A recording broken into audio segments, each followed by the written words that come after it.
आज बनामा सेमी खटा। सेमी काहर काके पसंद कहबे जरूर।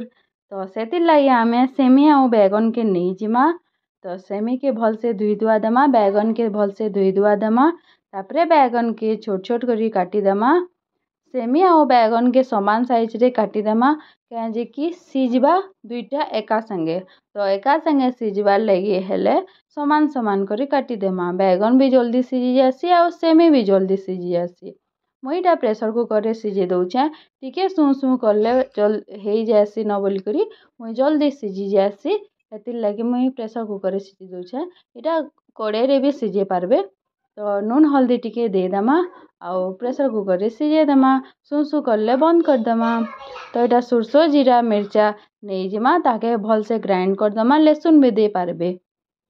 तो गुटे कड़ेटे नहीं जिमा सेना तेल टिके दे देमा। जीरा सुरसो फुटे दमा आउ भल से पातल घटा दुई तीन टा दे दमा। आउ जेन सुरसो बाटी कर रखी थिना सेटा के भी भल से पके दमा।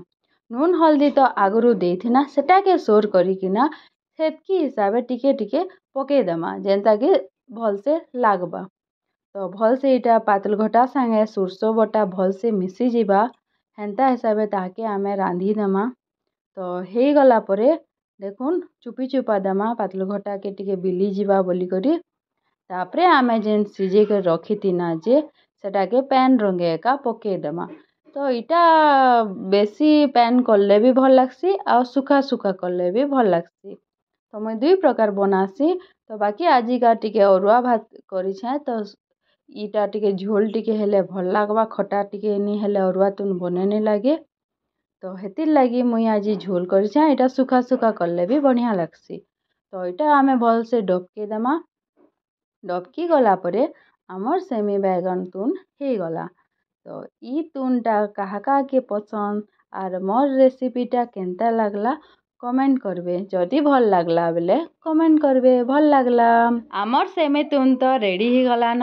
हाँ हाँ सबुआड़े सेमी तुन रांधी थिलाटा महकी जाउछे पूरा। तो आमे क्या करमा मिर्चा गुटे भल से चिटकी दमा। तो भात संगे सोलो सोलो पोले जीवा। भल लागला।